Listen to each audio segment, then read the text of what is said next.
Jesus Christ commands, "Thou shalt not kill, for life is a gift from God." January 6th, 1955, message 6156, from Jesus through Berta Dude. Spoken by Pascal. Those who are wise in the world are not always so when it comes to instructing others in the divine spiritual. There is a difference between how worldly people judge and how God judges. And for the most part, worldly wisdom will judge in a way that is beneficial to worldly people. Yet they do not consider whether this also corresponds to the divine will. It can never be God's will that the powerful should rise above the powerless, that they should oppress the weak and rob them of their freedom.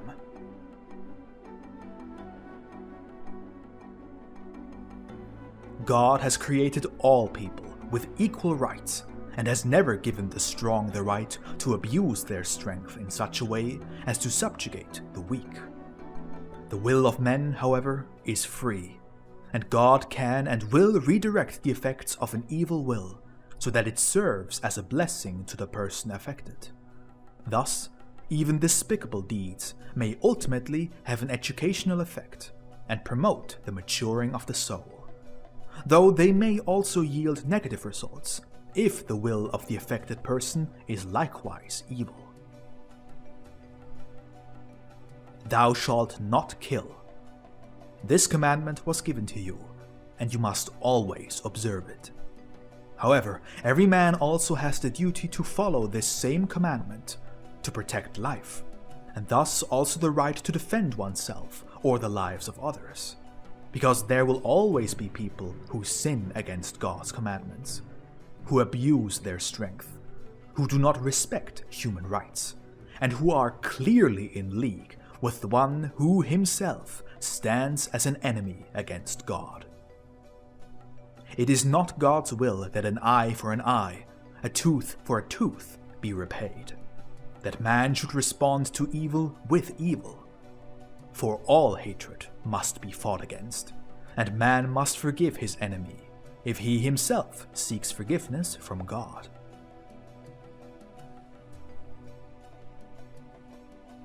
Yet human life too is a gift from God that must be defended by anyone capable of doing so, because life is given to us for the maturation of the soul, and must therefore not be given up lightly. A person may protect their own life, thus they are not held accountable in cases of self-defense, but they are held accountable if they fail to protect the lives of others that they could have protected. For then he is just as guilty of their death as if he had killed them himself. For the commandment, "Thou shalt not kill," also encompasses concern for the life of one's neighbor. It is simply a commandment of love for one's neighbor that must be fulfilled, always provided that the person is capable of protecting the life of his neighbor.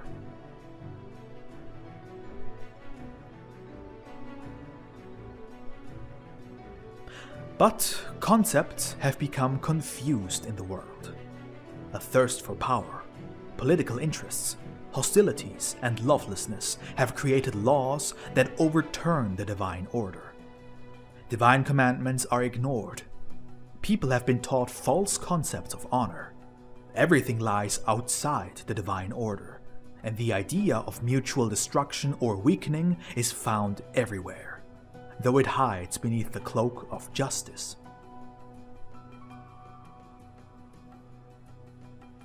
Man-made laws compel people to disregard the divine commandment, and no one holds their neighbor's life sacred. They submit to unjust demands, partly out of compulsion, partly of their own free will. They treat both their own lives and the lives of others with recklessness. They recklessly put themselves in danger and play with the lives of others.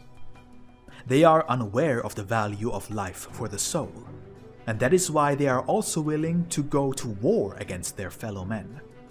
And their concern is not only the defense of human life, but also the achievement of other goals, which are always earthly and material, and therefore cannot be of the divine will.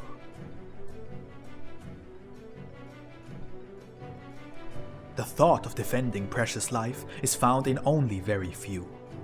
The thought of earthly advantages or favorable consequences, on the other hand, is predominant.